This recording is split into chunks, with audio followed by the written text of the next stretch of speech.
গল্প শুরু হওয়ার আগে আপনাদের কাছে একটি অনুরোধ। গল্প শোনার পূর্বে গল্পের নিচে কমেন্ট সেকশনের পাশে হাইপ বলে একটি অপশান আছে, সেই অপশানটায় প্লিজ দয়া করে প্রেস করে দেবেন, যাতে আমাদের এই নিবেদনটি আরও শ্রোতাদের কাছে পৌঁছাতে পারে।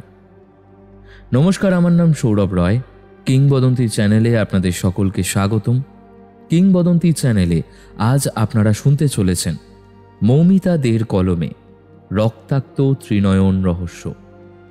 গল্প পাঠে রয়েছে সৌরভ মণ্ডল, অন্যান্য চরিত্রে সৌরভ রায়, খুশি, শুভধর, বর্ণালী, তানিশা, দেবজিৎ, শান, সাগরনীল, শুভ্র, দেবাঞ্জন, দিব্যেন্দু, সুস্মিতা, বর্ষা, জিৎ, অনির্বাণ, নীল, সৃষ্টি, অন্তরা, সহেলি।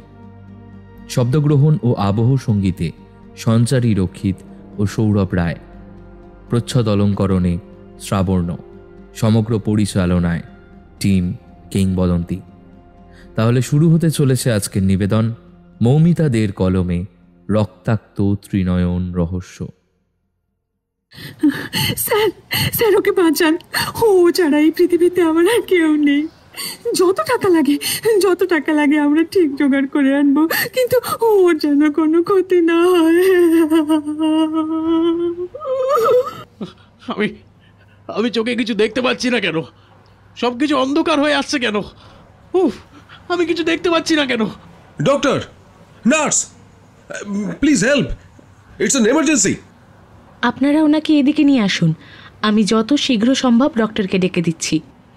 ঈশান, তুমি বড়বাবুকে খবরটা দিয়ে রাখো, আর যদি সম্ভব হয় তাহলে বলো আগামীকাল সকালের মধ্যে উনি যেন একবার পেশেন্টের অবস্থাটা দেখে যাওয়ার চেষ্টা করেন।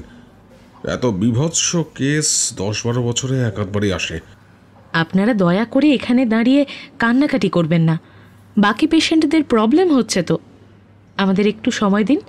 ভিক্টর স্যার ওটিতে ঢুকেছেন, উনি এলেই ট্রিটমেন্ট শুরু হবে। সিস্টার দয়া করে তার আগে একটা বেডের ব্যবস্থা করুন। এইভাবে ধুলো ময়লার মধ্যে ওনাকে কতক্ষণ ফেলে রাখবো? যতক্ষণ না পর্যন্ত ডক্টর আসছেন ততক্ষণে রিসেপশনের ফর্মালিটিটা সেরে নিতে পারেন, এতে আপনাদেরই সুবিধা হবে। আচ্ছা, আপনারা কি সত্যি টাকা ছাড়া কিচ্ছু জানেন না? পেশেন্টের এই ক্রিটিক্যাল কন্ডিশন দেখার পরেও আপনাদের মুখ থেকে শুধু ফর্মালিটির কথা বের হলো। ম্যাডাম, প্লিজ একটু কোঅপারেট করুন। আমাকে অন্য কোথাও নিয়ে চলো, আমাকে মেরে ফেলবে, আমাকে অন্য কোথাও নিয়ে চলো। আমি সব সই-সাবুত করে দিচ্ছি, কিন্তু এভাবে আমার ভাইকে বিনা চিকিৎসায় ফেলে রাখার পর ওর শরীরে যদি কোনো ইনফেকশন হয় তাহলে আমি কিন্তু কাউকে ছেড়ে কথা বলবো না। স্যার, দয়া করে একবার এদিকে আসুন না। জয়িতাদি, নার্সিংহোমের বাইরে পুলিশ মিডিয়া ছেয়ে গেছে। ভেতর থেকে কাউকে বাইরে যেতে দেখলেই নিউ কামার পেশেন্টের সাথে কি ঘটেছে তা জানার জন্য সবাই একেবারে ছেকে ধরেছে। হোয়াট? এক্সকিউজ মি ম্যাম, আপনারা কারা? কোথা থেকে এসেছেন? উনি এই শহরের সবচেয়ে নামকরা পার্ল কোম্পানির ওনার। সরি ম্যাম, আমি এক্ষুনি বেডের পারমিশন করে আনছি। ওহো, এখানে এত জটলা কিসের? বাইরের চিৎকার চেঁচামেচি ভেতর থেকেও স্পষ্ট শোনা যাচ্ছে। প্লিজ প্লিজ জায়গাটা খালি করুন। ম্যাম, ওনাদের পেশেন্টের মুখটা কোনো রাসায়নিক তরলের কারণে জ্বলে গিয়েছে। এতটাই বিভৎস অবস্থা যে চোখে দেখা যাচ্ছে না, তাই সাদা কাপড়টা আলতো করে জড়ানো আছে। ওই দেখুন। Most dumb action. কাপড় জড়ানোর আইডিয়াটা কার? ডক্টর, উনি কিছুতেই কাপড় ছাড়া বাইরে আসতে চাইছিলেন না, তাই এক প্রকার বাধ্য হয়ে এই ব্যবস্থা নিই। সিস্টার, হাঁ করে দাঁড়িয়ে না থেকে কাপড়টা সরাও। দাদা, খুব কষ্ট হচ্ছে, আমাকে ছেড়ে দিন। মাই গড, এটা কিভাবে হলো? চোখ, নাক, ঠোঁট পর্যন্ত আলাদা করে চেনা যাচ্ছে না। ইস, চামড়াগুলো তো ধরলেই খসে পড়ছে। আইবলসও যথেষ্ট পরিমাণে ক্ষতিগ্রস্ত। উনি ভবিষ্যতে আবার কখনো নিজের চোখে দেখতে পাবেন কিনা তা নিয়েও আমার যথেষ্ট সন্দেহ রয়েছে। ম্যাম, তাহলে আমাদের কি করণীয়? ওনার মুখ থেকে এই পোড়া চামড়াগুলো সরিয়ে জায়গাটা ভালো করে পরিষ্কার করে ফেলো। আর হ্যাঁ রিন্টু, 12 নম্বর রুমে যন্ত্রপাতি রেডি করো। আর এই মুহূর্তে ওনার পরিবারের কেউ একজন আমার সাথে আসুন। Yes doctor. Hurry up. আমি যেন 10 মিনিটের মধ্যে ওনাকে প্রপারলি বেডে পাই।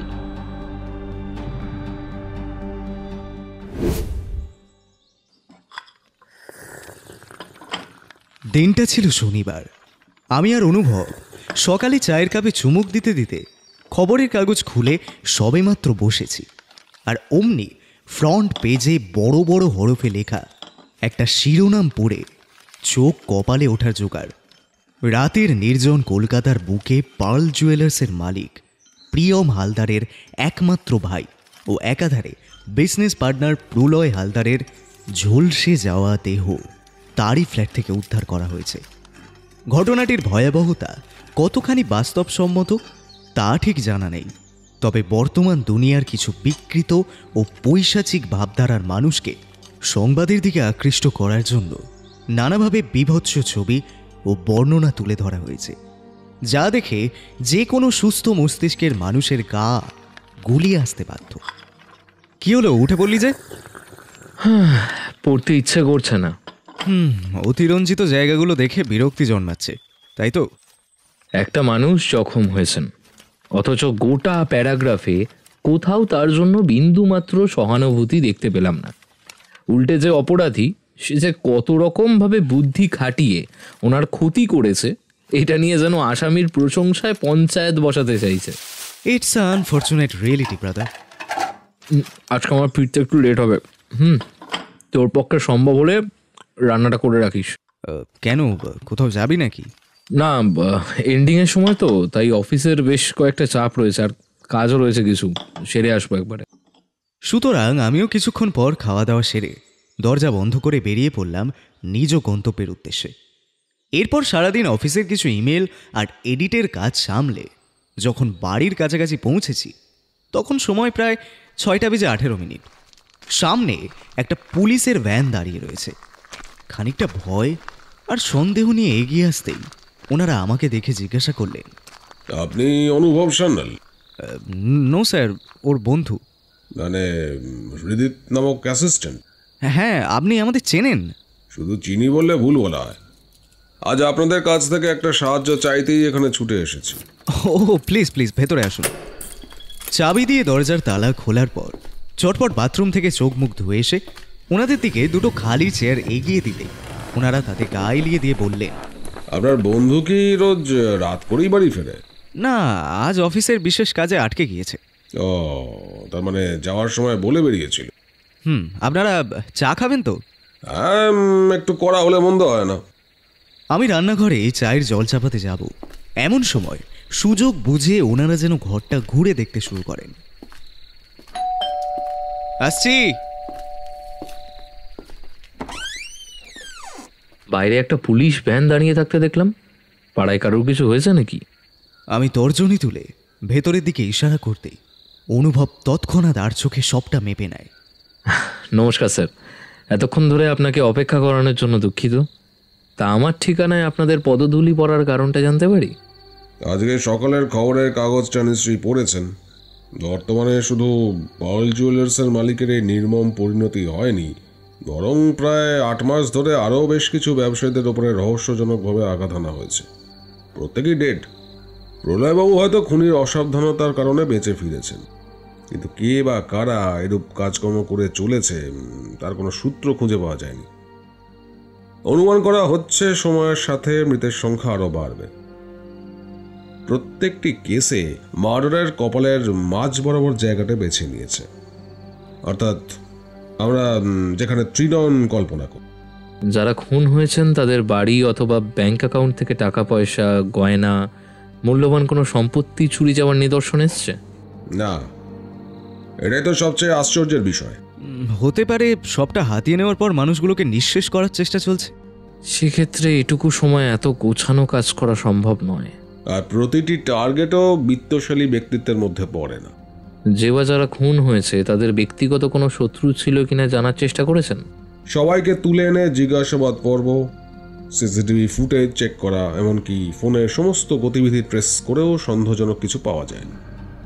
আরেকটা পয়েন্ট, যেদিন অঘটনগুলো ঘটেছে ঠিক সেই দিনের ওইটুকু সময়ের সিসিটিভি ফুটেজ বেশিরভাগ ক্ষেত্রে ব্লার অথবা অটো রিমুভ করা। কিন্তু প্রতি ক্ষেত্রে গার্ড বলছে তারা সম্পূর্ণ নির্দোষ।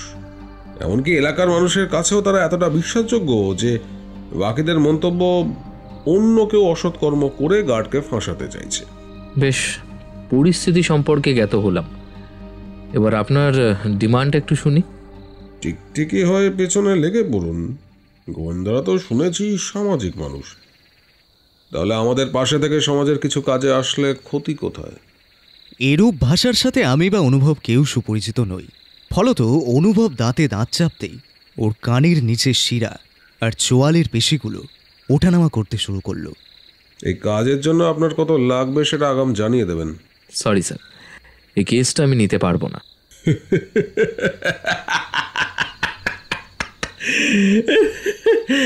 বলেন কি? 4-5টা খুনের অভিযোগ আছে শুনেই এমন পাত্তালি গুটিয়ে ফেললেন? গোয়েন্দাগিরি আমার রক্তে বইছে ঠিকই, কিন্তু যথাযথ স্থানে ব্যবহার ঠিক মতো না পেলে আমি আসলে সহজে মাথা নোয়াই না। ঈশান, এখানে আসার সময় একখানা বরণডালা নিয়ে এলে ভালো হতো। স্যার, আপনার নামটা একবার বলে দেখুন, হয়তো তাতে কাজ হলেও হতে পারে। আয়ুষ্মান সান্যাল। এক ডাকে মন্ত্রী থেকে চোর সবই একই সেলে বিনা বাক্যে ঠোকাতে পারি। তাছাড়া আপনার সাথে আমার পদবিতে বাপ ছেলের সম্পর্ক, আমার জন্য এটুকু তো করাই যায়। অতিথি নারায়ণ, সেই হিসেবে জল মিষ্টি অফার করছি, খাওয়া হয়ে গেলে আসতে পারেন। আয়ুষ্মান সান্যাল কখনো খালি হাতে ফিরতে শেখেনি। দেখুন অনুভব স্যার, আমরা অনেক আশা নিয়ে আপনার কাছে এসেছি, দয়া করে তার মান রাখার চেষ্টা করবেন। এটা কি আদেশ নাকি অনুরোধ? আপনার যা ইচ্ছে আপনি তাই ভাবতে পারেন, কিন্তু কাজটা খুব শীঘ্রই হওয়া চাই। এই একটা জায়গাতেই তো আপনার বোঝার ভুল হচ্ছে। আমি কোনো সরকারি স্ট্যাম্প দেওয়া ডিটেকটিভ নই যে দেশের বা রাজ্যের কোথায় কি ক্রাইম ঘটছে তার জন্য আপনারা আমাকে ইচ্ছে মতো ব্যবহার করতে পারবেন। বরং আমি যা করি তার উপর কেবলমাত্র ঈশ্বরের কন্ট্রোল থাকে। বাইরে থেকে এইভাবে চাপ সৃষ্টি করে আমার কাছ থেকে কোনো সূত্র বার করতে পারবেন না। স্যার ছেড়ে দিন তো, আপনার যেচে পড়ে এখানে এসেছি বলে সুযোগ বুঝে দর হাঁকাচ্ছে। বেশ, দরজাটা ওইদিকে। এই, অনেকক্ষণ ধরে ভদ্রভাবে কথা বলছি, আর নয়। এখন থেকে আমি যা বলবো চুপচাপ সেটাই করবি, নয়তো এখানেই মেরে পুঁতে রেখে দিলে আজ বাদে কাল কেউ তোদের খোঁজটাও পাবে না।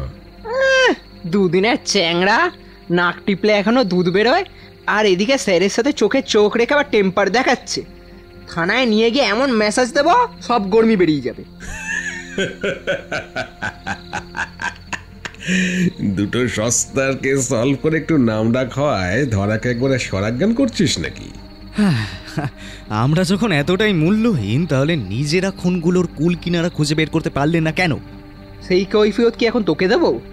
আসলে চেয়ে দেখছিস সাপোর্টিং ক্যারেক্টারের তেজ বেশি। এ কি গায়ে হাত তুলছেন কেন? সরে যান বলছি। বেশি বাড়াবাড়ি করলে আমরা কিন্তু চিৎকার করে লোক জড়ো করতে বাধ্য হব। রিদিতে জামার কলারটা ছাড়ুন। ছাড়বো না, যা করার আছে করে নে। আপনি বৃথাই আমাদের জেদটা বাড়িয়ে দিচ্ছেন। ওকে ছাড়ুন বলছি। একবারে কথা কানে যায় না, হয় স্যারের সাথে এই মিশনে নাম, অন্যথায় একে আমরা আমাদের থানায় নিয়ে যাব। এটা আইনত অপরাধ। আপনারা আমাদের ওপর এইভাবে জোর খাটাতে পারেন না। ঈশান, আইনের পোশাকটা কার গায়ে রয়েছে? স্যার আপনার। ঠিক তাই, তাহলে আইনের বুলিটাও আমি অন্য কারোর মুখ থেকে শুনতে চাই না। কিরে, কথাটা ঢুকলো মাথায়? আরে কাজের সময় আবার কে ফোন করলো? ও বাবা, যার জন্য আমাদের মতো চুনোপুটিদের রাতের ঘুম উড়ে যাচ্ছে সে দেখছি নিজেই আজ এত রাত পর্যন্ত জেগে বসে রয়েছে। তার মানে অবস্থা বেশ সিরিয়াস। এই সবাই চুপ করে থাকবি, বড় স্যারের ফোন এসেছে বলে কথা। হ্যালো, হ্যাঁ স্যার। মাথায় আছে। না না, এখন তো ব্যস্ততার জেরে রাতেও থানায় ডিউটি করছি, বলা তো যায় না কখন কার দরকার পড়লো। হ্যাঁ স্যার, আপনি কোনো চিন্তা করবেন না, আমি সব দিক দেখে রাখবো। শুধু এই কেসটা সুরাহা হয়ে গেলে আমার প্রমোশনের দিকটা একটু খেয়াল রাখবেন। Yes sir. হ্যাঁ, গুড নাইট। Good night. উনি কি বললেন স্যার? যা আন্দাজ করেছিলাম তাই ঠিক। যত সময় গড়াচ্ছে শহরের মৃতের সংখ্যাও তত তরতরিয়ে বাড়ছে। এটাকে তাহলে জিপে তুলে নি নাকি? আমি আপনাদের শেষবারের মতো সুযোগ দিচ্ছি, আমার কথা মানবেন কিনা বলুন। অনুভব একবার আমার দিকে তাকিয়ে ফের ইন্সপেক্টরের চোখে চোখ রেখে গাম্ভীর্য সহকারে বলে ওঠে, আমরা এই বিষয়টায় হস্তক্ষেপ করতে প্রস্তুত, কিন্তু তার জন্য আমাদের একটা শর্ত রয়েছে। আপনার সব শর্তে আমি রাজি। আসল অপরাধীকে খুঁজে বার করার কাজটা আমরা একান্তে করতে চাই, অর্থাৎ কোনো পুলিশ প্রশাসন, আইনি ফোর্স কিচ্ছু লাগবে না। ব্যাপারটা বোঝার চেষ্টা করুন। আমাকে তো দিনের শেষে উপরমহলে জবাবদিহি করতে হবে, তখন আপনাদের কি বলে পরিচয় দেব? সেটা সম্পূর্ণ আপনার ভাবনার বিষয়। আবার স্যারের সাথে অমন করে? ছেড়ে দাও, এটা ছাড়া আমাদের হাতে এখন আর কোনো উপায় নেই। খুনিকে খুঁজে বার করাটাই আসল লক্ষ্য। আমার ইগোর চেয়ে সাধারণ মানুষের রক্তের দাম অনেক বেশি। আমি চাই না সামান্য একটা ভুলে শহর চলতে আরও কয়েকটা মানুষের জীবন বিপন্ন হোক। আপনি কাজ শুরু করুন, তবে যে কোনো রকম সমস্যায় আমাদের সাথে যোগাযোগ করতে পারেন। ভুল করেও তার আগের মুহূর্ত পর্যন্ত আমাদেরকে নজরবন্দি করার চেষ্টা করবেন না। Got it. এই চলো ঈশান। পুলিশ ইন্সপেক্টর কনস্টেবলকে সাথে করে আমাদের ঘর থেকে বেরিয়ে যেতেই অনুভব আমার দিকে এগিয়ে এসে কলারটা টান টান করে দিয়ে বলে, চিন্তা করিস না, আজ যে আমাদের ওপর হাত তোলার চেষ্টা করেছে, একদিন তাকেই তোর সামনে সম্মান দিয়ে স্যালিউট জানাতে বাধ্য করব। It's my promise. সব কিছু মনে নিয়ে ফেললেই বিপদ ব্রাদার। আমি তো জানি তোর কারণে আমার কখনো কোনো ক্ষতি হতে পারে না। তুই এটাই ভাবছিস তো? তোর মাথায় হঠাৎ করে গজিয়ে ওঠা শখের কারণে আজ আমাদের এই পরিণতি। তাহলে শোন, আমি যা বলছি, যা করেছিস বেশ হয়েছে। প্রয়োজন পড়লে পিছু টান ফেলে গোয়েন্দাগিরি করেই পেট চালাবো। অনুভব মৃদু হাসল। সেদিন রাতের বেলা দুজনে মিলে রান্নাঘরে টুকটাক কাজকর্ম সেরে খাবার নিয়ে বসেছিলাম বটে, কিন্তু তৃপ্তি সহকারে ভাতের গ্রাসটা কারোর গলা দিয়েই নামেনি। তবে শরীরের ক্লান্তি মোছার জন্য টানা একটা ঘুমের দরকার ছিল। তথাপি বিছানা বাঁধার সময় বাইরের দিকে চোখ রাখতেই দেখি অনুভব সিগারেট টানতে টানতে এদিক ওদিক পায়চারি করে যাচ্ছে। বোধহয় নতুন কেস নিয়ে চিন্তিত, তাই ডাকাডাকি না করেই চুপচাপ শুয়ে পড়লাম। এরপর সোজা সকালবেলা চোখ খুলতেই দেখি সামনের একটা চেয়ারে বসে অনুভব খাতায় ক্রস ম্যাচ করে কি যেন মেলানোর চেষ্টা করছে। আমার দিকে চোখ পড়তেই খাতাটা তড়িঘড়ি করে উল্টে ফেলে বলে, আজ সন্ধ্যায় আমাদের একটু বের হতে হবে। কোথায় যাবি, কিছু ঠিক করেছিস? পল ক্রিস্টোর বাড়িতে। তাহলে থানার ব্যাপারটা কে দেখবে? অনুভব মৃদু হেসে তর্জনী উঁচিয়ে নিচের দিকে ইশারা করে। তুই কিন্তু ভালো মন্দ বিবেচনা না করেই বড্ড বেশি চাপ নিয়ে ফেলছিস। যতক্ষণ পর্যন্ত মানুষ শ্বাস নেয় ততক্ষণ পর্যন্ত এই চাপটাই তার একমাত্র সম্বল। নে, আর সময় নষ্ট না করে তাড়াতাড়ি ফ্রেশ হয়ে নিয়ে রান্নাটা চাপিয়ে দে। আচ্ছা, আপনাদের কি মনে হয় কোন ভাতটা বেশি যন্ত্রণাদায়ক? অফিসের একঘেয়ে ফাইলের জমতে থাকা পাহাড়, নাকি প্রতিবার নতুন কেসের তলা থেকে আসল অপরাধীকে খুঁজে বের করা? আমার কাছে অন্তত প্রথম অপশানটাই বেশি কঠিন। পরেরটাই তো এক দুরন্ত পথপ্রদর্শক পেয়েছি বলে কিছু ভাবতে পারার আগেই সবটা যেন চোখের সামনে ভেসে ওঠে। যাকে আপাতত পল খ্রিস্টোর পরিচিত পর্বে মনোনিবেশ করাই মঙ্গল। উনি পেশায় একজন নাইট ক্লাবের ওনার। শহরের নামজাদা ধনী ব্যবসায়ীদের লিস্টে 14 অথবা 15 নম্বরে অনায়াসে ঠাঁই মিলতে পারে। কালো টাকা জমিয়ে দেশের বাইরেও বেশ কিছু জমি জমা করেছেন, তবে বর্তমানে ওগুলোকে পৈতৃক সম্পত্তি বলে চালিয়ে দেওয়ার চেষ্টা চলছে। আসুন স্যার, এতক্ষণ ধরে আপনাদেরই অপেক্ষা করছিলাম। দরজা খোলার আগেই এতটা শিওর হলেন কি করে যে আমরা আসছি? এই দেখুন, এখানে একটা ছোট্ট নব আছে, যেটা ঘোরালে বাইরে থেকে কে আসছে যাচ্ছে সবটা ভেতর থেকেই লক্ষ্য রাখা যায়, কিন্তু বাইরে থেকে কেউ এলে ভেতরকার কোনো দৃশ্য ধরা দেয় না। বাকি কথা না হয় চা খেতে খেতে বলা যাবে। আপনার সাথে যখন ফোনে কথা হয়েছিল তখন আপনার শটটা একেবারে অন্যরকম লেগেছিল, তবে এখন যেন বড্ড বেশি হালকা মনে হচ্ছে। এই একই মন্তব্য আমি এর আগেও বহুবার শুনেছি। তাছাড়া আপনাকে দেখেও মধ্যবয়স্ক বলে বোঝার উপায় নেই। সময়ের সাথে সাথে সবাই তো আর নিজেকে প্রপারলি মেনটেন করতে পারে না। এরূপে দুজনের মাঝারি আকারের একটা লাল বর্ণের সোফাতে বসতেই ভদ্রলোক ইলেকট্রিক কেটেল থেকে গরম চা ঢালার সময় বলেন, আমার আবার সকাল বিকেল নিট চলে, শুধুমাত্র আপনাদের কারণে এখন তার সাথে বেইমানি করে চায়ের ঠোঁট ডোবাতে হবে। আপনি আমার নাম্বারটা কার কাছ থেকে পেয়েছিলেন? বর্তমানে আপনারা যথেষ্টই ফেমাস, তাই আমার মতো মানুষের পক্ষে লোক লাগিয়ে এটুকু খুঁজে বার করা খুব কঠিন নয়। ও, যেটা বলা হয়নি, একজন আততায়ী আপনাদের দিকে চ্যালেঞ্জ ছুঁড়ে দিতে চাইছেন। আসলে আমি চাইলেই নিজের নিরাপত্তার জন্য পুলিশের দ্বারস্থ হতে পারতাম, কিন্তু যখন দেখলাম আমার নিজস্ব বডিগার্ডরা পর্যন্ত এই মুহূর্তে আমাকে যথাযথভাবে সেফটি দিতে অক্ষম, তখন বোধহয় ডিটেকটিভ হায়ার করাটাই বুদ্ধিমানের কাজ হবে। আপনি কি কাউকে ভয় পাচ্ছেন? প্রত্যেকের কাছেই তার জীবন বড় প্রিয়, আমিও তার ব্যতিক্রম নই। এত বড় বাড়িতে আপনি একা থাকেন? একটি বছর 30-এর ছেলে আছে, আমার অবর্তমানে ঘরদোর পাহারা দেয়, আর আমি ফিরলে আমার কি প্রয়োজন সেগুলোর খেয়াল রাখে। ভেবেছি জীবনের শেষ সময় এই বিশাল সম্পত্তিটার গুরুভাগটা ওর নামেই লিখে দেব। একান্ত নিজের বলতে এই পৃথিবীতে আমার তেমন কেউ নেই। কলেজ জীবনে 8টা প্রেম করেছিলাম ঠিকই, কিন্তু কাউকে ধরে রাখতে পারিনি। বলছি, আপনি পড়াশোনায় কেমন ছিলেন? না না না না, ভাববেন না যে বছরের পর বছর আমি ফেল করেছিলাম।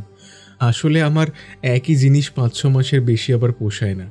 মেয়ে মানুষ তো একেবারেই নয়। আপনার বাবা মা কোথায় থাকেন? নেই, জন্মাবধি অনাথ আশ্রমকেই নিজস্ব ঠিকানা বলে মেনে এসেছি। দুঃখিত। না না, আপনি দুঃখ পাচ্ছেন কেন? যাদের লজ্জা, ঘৃণা, দুঃখ এগুলো পাওয়ার কথা ছিল, তারাই তো আমাকে একটা ময়লা কাপড়ে জড়িয়ে আবর্জনা স্তূপের উপর ছুঁড়ে ফেলে দিয়ে গিয়েছিল। হয়তো কোনো কুকুর বিড়ালও আছড়ে কামড়ে আমাকে শেষ করে দেওয়ার চেষ্টা করেছিল, আর ঠিক তখনই আমার কান্না শুনে গুরুদেব ছুটে এসে ওই জঞ্জালের রাজত্ব থেকে কোলে তুলে নিয়ে আমাকে একটা নতুন জীবন দেন। তাহলে আজ পর্যন্ত খবরের কাগজের শিরোনামে দেখে আসা পারিবারিক ঐতিহ্য, সংস্কৃতি, যত্নের নামে যা কিছু জেনেছি সবটাই তাহলে সাজানো? হতে পারে, আবার নাও হতে পারে। ওদিক থেকে একটা শব্দ ভেসে এলো মনে হচ্ছে। কি জানি, আমার কানে আসেনি। একবার গিয়ে দেখে এলেই তো হয়। ওটা জানার চেয়ে এই মুহূর্তে কারা আমার পক্ষে লাইফ থ্রেট হয়ে দাঁড়িয়েছে সেটা জানাটা বেশি প্রয়োজনীয়। বেশ, বলতে শুরু করুন।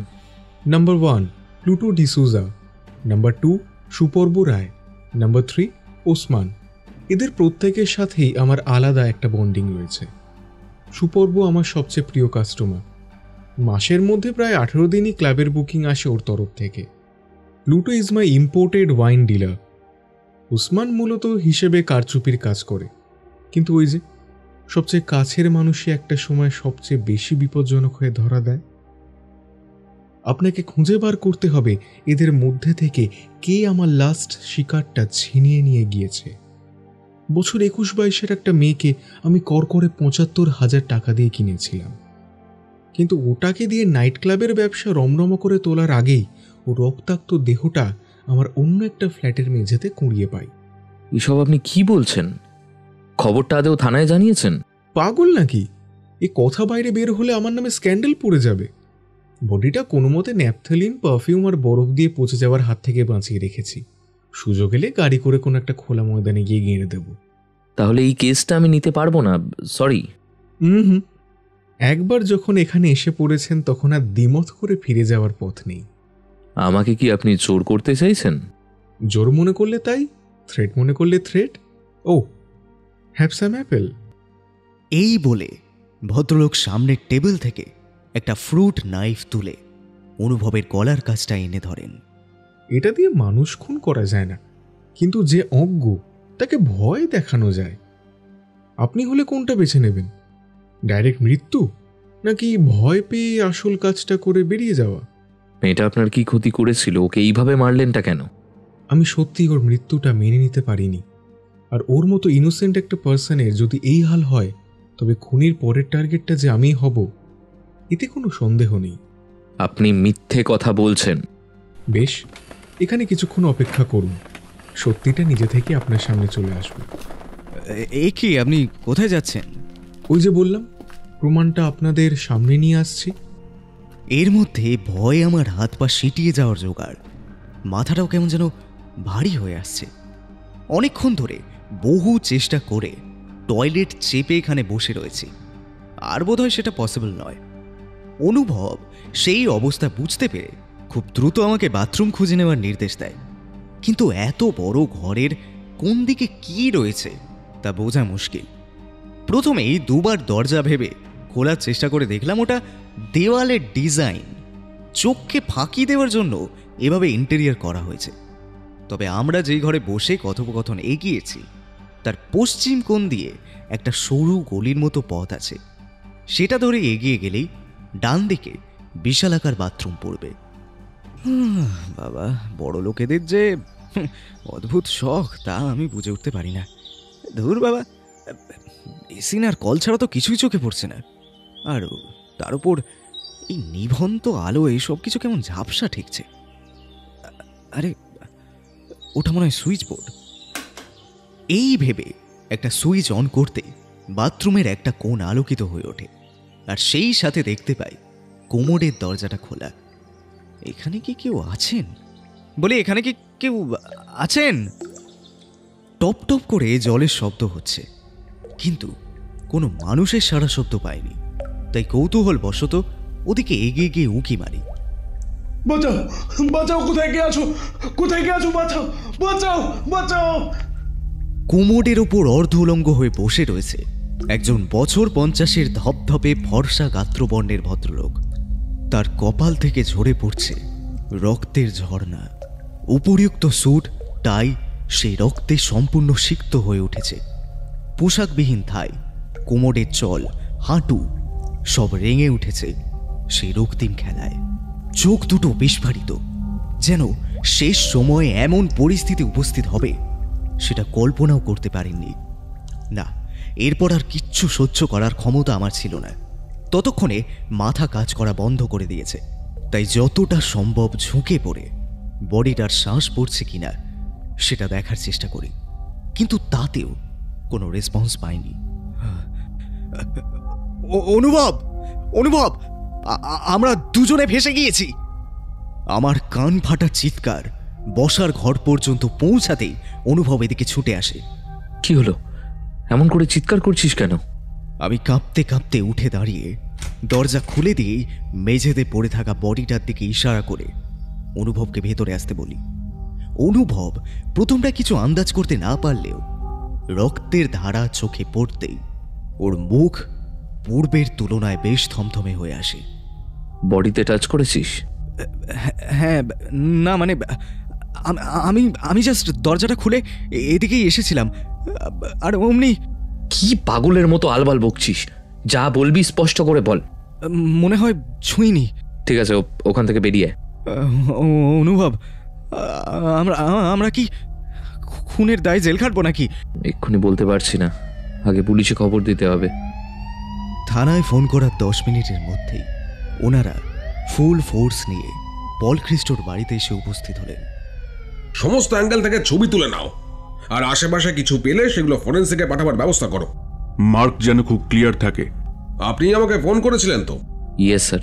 স্যার, এই ছেলেটির কাছেই আমি আগে সাহায্যের জন্য গিয়েছিলাম, কিন্তু তখন এরা আমার সাথে দুর্ব্যবহার করে ওদের বাড়ি থেকে তাড়িয়ে দেয়। আর এখন তো দেখছি নিজেরাই অলরেডি একটা ডেথ কেসের সাক্ষী হয়ে আমাদের সাথে যোগাযোগের চেষ্টা করছে। পুরো বিষয়টাই কেমন যেন আষ্টে টাইপের। ঠিক আছে, ওদের জিপে তোলো, আমি একবার আলাদা করে ওদের সাথে বসবো। Any problem young man? না স্যার। আমার নাম নিশীতেশ পাল, তোমরা নিশীত স্যার বলে সম্বোধন করতে পারো। ওনার মতো মানুষের এটুকু বক্তব্যেই যেন আমাদের ওভার থিঙ্কিংয়ের পাহাড় গলে জল হয়ে আসে। এছাড়া অনুভবের কাঁধে একবার হাত রেখে খুব শান্ত স্বরে আশ্বাসবাণীও দিতে শুনেছিলাম। এই বাড়িতে তো আরেকজন ছিল যার সাথে আমরা কথা বলছিলাম, তাহলে এত লোকজনের মধ্যে সে কোথায় গেল? তোমরা যার কথা বলছো উনি অনর্থক বাসু। ইচ্ছে করে এই ছদ্মনাম ব্যবহার করেছেন। তবে যাকে কমোডের ওপর রক্তাক্ত অবস্থায় পেয়েছো সেই ছিল তোমার আসল ক্লায়েন্ট। তোমরা এখানে পৌঁছবার কয়েক ঘন্টা পূর্বেই আততায়ী তার সর্বনাশ ঘটাতে সক্ষম হয়। আর তোমার সাথে ইন্টারোগেশন করার সময় ওই বহুরূপী যা কিছু বলেছে তা আসলেই পল খ্রিস্টোর জবানবন্দি। উনি গতকাল রাত থেকেই টের পেয়েছিলেন হয়তো ওনার সময় ফুরিয়ে এসেছে।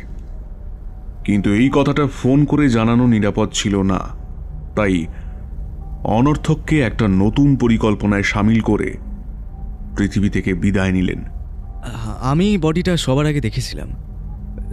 সারা শরীরে অক্ষত থাকলেও শুধুমাত্র ত্রিনয়নের জায়গাটা একটা ছিদ্র ছিল। অনুভব, আমি তোমার পূর্বোক্ত 4টি কেস সমাধানের ছোটখাটো কিছু খবরাখবর রেখেছি।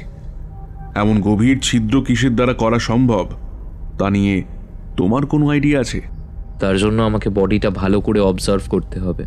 বেশ, তাহলে তুমিও আমার সাথে নার্সিংহোমে চলো। আগামীকাল সোমবার অফিস আছে। অফিসের কেউ কিছু বললে আমায় জানিও, বাকিটা আমি বুঝে নেব। অর্থাৎ এখানে আর কোনো বাগবিতণ্ডা অসমীচীন।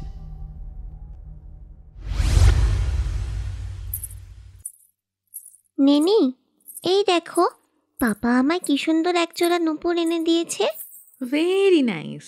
এবার লক্ষ্মী মেয়ের মতো এই স্যুপটুকু খেয়ে নাও তো। না, আমার খেতে পাইনি। তা বললে কেমন করে হয়? হ্যাঁ, ভালো করে না খেলে গায়ে শক্তি হবে কেমন করে? কি হয়েছে তৃপ্তা? আবার খাওয়া নিয়ে বাহানা করছে তাই তো? না ম্যাম, মানে ওই আর কি। তিথি, প্রতিদিন তুমি যদি এমন করে সবাইকে বিরক্ত করো তাহলে কিন্তু তোমার জন্য নতুন করে আর কোনো ন্যানি পাওয়া যাবে না। আর তোমার পাপা অথবা আমার পক্ষে তোমায় 24 ঘন্টা টেক কেয়ার করাও কিন্তু সম্ভব নয়। ম্যাম, আপনি কি কোথাও যাচ্ছেন? হ্যাঁ, আজকে নাইট পার্টি রয়েছে, রাতে তুমি ওর সঙ্গেই থেকে যেও। কিন্তু ম্যাম, মানে এটা তো আমায় আগে জানানো হয়নি যে। সো হোয়াট, এখন তো বলছে। তাছাড়া তোমার যদি এই কারণে এক্সট্রা টিপের প্রয়োজন হয় তাহলে বলে দিও। চলো স্বর্ণালী। বাই তিথি। বাই মা। Bye papa. দরজাটা ভালো করে লক করে নিও, আমরা সম্ভবত 3টের আগে ফিরবো না। ওকে। তিথি, এদিকে এসো। আজকে তোমার জন্য একেবারে নতুনভাবে একটা ডিশ রান্না করেছি। আমি শিওর তুমি এত টেস্টি স্যুপ এর আগে কখনো খাওনি। ঠিক আছে, কিন্তু তার আগে প্রমিস করো তুমি আমায় 1 উইচ অ্যান্ড 5 ব্যাড ডগসের গল্পটা আবার প্রথম থেকে শোনাবে। আচ্ছা বাবা, তাই হবে। এবার হাঁ করো তো দেখি।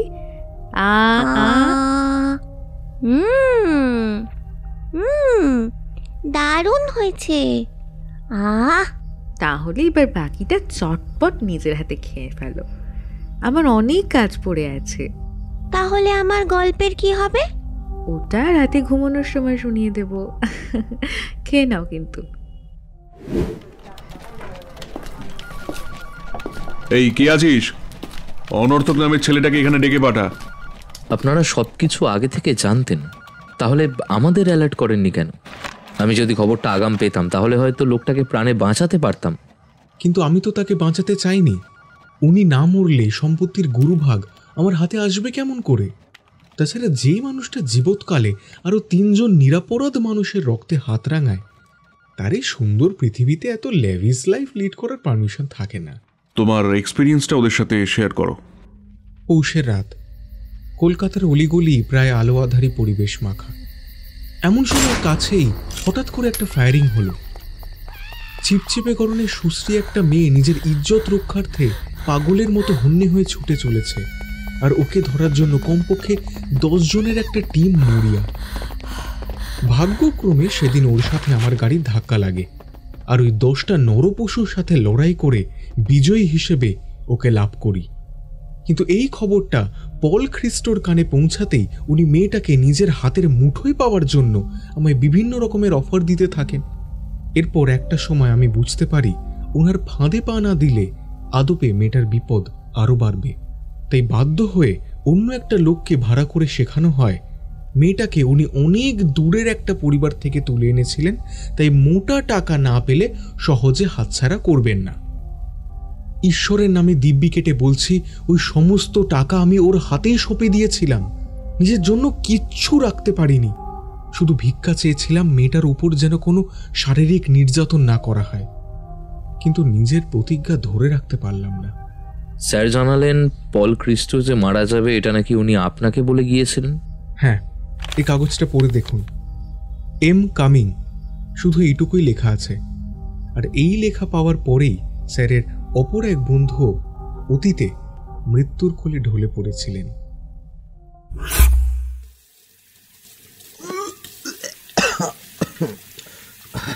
আর পারছি না, বুকটা বুকটা অসহ্য জ্বালা করছে। সেটাই তো স্বাভাবিক। অর্থাৎ কি বলতে চাইছো? সুস্থ স্বাভাবিক মানুষ যখন বিষাক্ত সাপের ডিম রান্না করে খায় তখন তো তার শরীরের মধ্যে এমন লাল ফুসকুড়ি ওঠা, বমি বমি ভাব হওয়া, মাথা যন্ত্রণা করা কিংবা গলা ফুলে যাওয়া এগুলো দেখা দেবেই। How dare you! হ্যাঁ, কি মনে করেছো এভাবে আমার উপর বদলা নিয়ে আমায় বিয়ে করতে পারবে? হ্যাঁ, কখনো না। তোমার মতো বাজারি মেয়েরা ফুর্তিতেই কাজে আসে। সংসার সামলানোর দায়িত্ব তোমাদের জন্য। তোমার সাথে নতুন করে তাসের ঘর বানাবার ইচ্ছে আমার কোনো কালেই নেই, কিন্তু একই ট্র্যাপে যাতে অন্য কেউ না ফাঁসে সেটার জন্য আপ্রাণ চেষ্টা করব। তাহলে আজ তোকেও আমার সাথে মরতে হবে। কি করছো? ছাড়ো ছাড়ো ছাড়ো বলছি। হেল্প! Anybody help me! ছাড়ো! চিৎকার করে কোনো লাভ নেই। আমার আদেশ ব্যতীত এখানে কেউ প্রবেশ করতে পারবে না। আমার হাতটা ছাড়ো, আমার লাগছে। ছাড়ো বলছি। ঠিক আছে, তাহলে গলার কাজটা সেরে ফেলি। Please leave me, please leave me, please. দুদিন একটু ভালো ব্যবহার করে মাথায় তুলতেই নিজেকে একেবারে এই বাড়ির কর্ত্রী বলে মনে করেছিস? হ্যাঁ, 4টে ইট গেথে দেওয়াল তুলে ফেললেই সেটা বাড়ি হয়ে যায় না। তুমি নিজে যেমন একটা শয়তান, তেমনি এটাও তোমার সাজানো নরক। দেহ ব্যবসায়ীদের জায়গা নরকেই মানায়। আমার পেটটা মোচড় দিচ্ছে।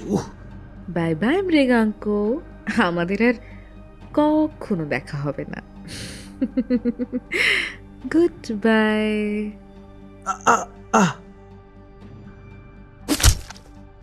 কি হলো?